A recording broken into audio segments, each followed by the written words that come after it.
केंद्र सरकार द्वारा लगातार बच्चों पर पड़ रहे प्रेशर को देखते हुए कोचिंग सेंटर्स पर लगाम लगाने की बात कही गई है। 16 साल से कम उम्र के बच्चों को कोचिंग ना देने की बात कही जा रही है। हम इस वक्त देहरादून में मौजूद हैं। देहरादून में हर साल हज़ारों लाखों की संख्या में बच्चे कोचिंग लेने आते हैं IAS IPS UPSC की।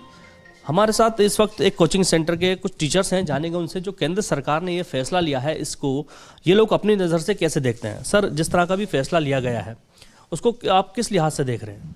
देखिए, फैसला तो ये सही है क्योंकि जो स्टूडेंट्स हैं उन पे प्रेशर तो रहता है, लेकिन मुझे ऐसा लगता है कि गवर्नमेंट को थोड़ा सा बैलेंस्ड अप्रोच इसमें अपनाना चाहिए। क्योंकि देखिए, कोचिंग्स का इवोल्यूशन कैसे हुआ है। कोचिंग्स इवॉल्व तभी हुई हैं जब इंडियन एजुकेशन सिस्टम, जो स्कूल एजुकेशन सिस्टम है और जो कॉम्पिटिटिव एग्ज़ाम है, उनके बीच में काफ़ी गैप है। तो स्कूल्स इस गैप को फिल नहीं कर पाते हैं, तो इस वजह से कोचिंग इवॉल्व हुई है और बच्चे कोचिंग्स का सहारा लेते हैं, जिसकी वजह से उन पे प्रेशर आता है। तो ये बात तो बिल्कुल रियलिटी है कि प्रेशर तो आता है, लेकिन इसके साथ गवर्नमेंट को रिफॉर्म भी करना चाहिए और हमारे एजुकेशन सिस्टम के ये गैप को कम करना चाहिए ताकि बच्चों को कोचिंग्स की ज़रूरत ही ना पड़े और वो बिना कोचिंग के स्कूल एजुकेशन से ही, अपने स्कूल का जो करिकुलम है उससे ही कॉम्पिटिटिव एग्जाम्स को पास कर सकें। अभी जैसे राजस्थान के कोटा में देखने में मिला कि वहाँ पे बच्चे लगातार आत्महत्या कर रहे हैं।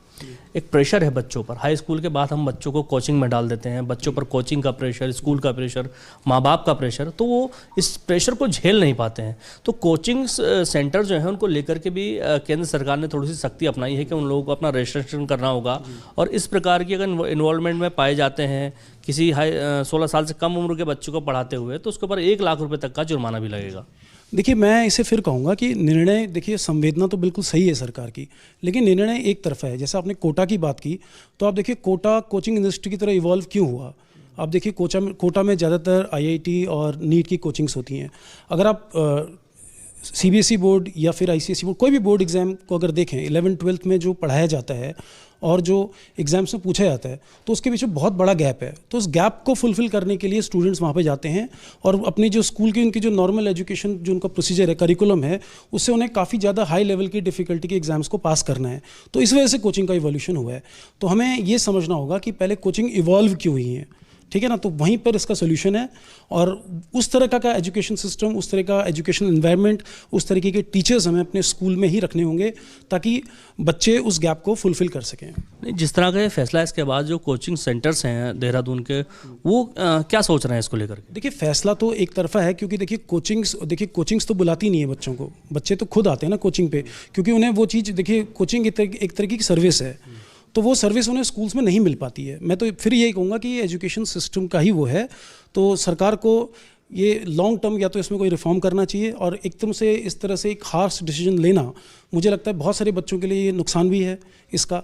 और या तो फिर गवर्नमेंट क्या है, जो कॉम्पिटिटिव एग्ज़ाम्स हैं उनके लेवल को थोड़ा कम करे और जो बोर्ड में जो मार्क्स आते हैं उनको उसमें ऐड करे।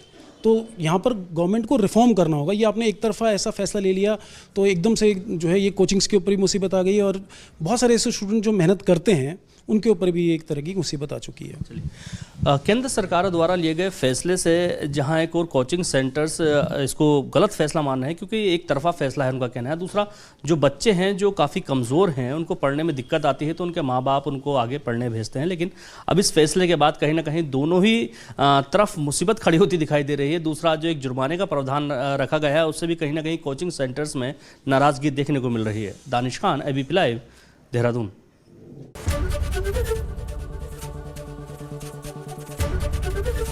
ABP गंगा, खबर आपकी, जुबान आपकी।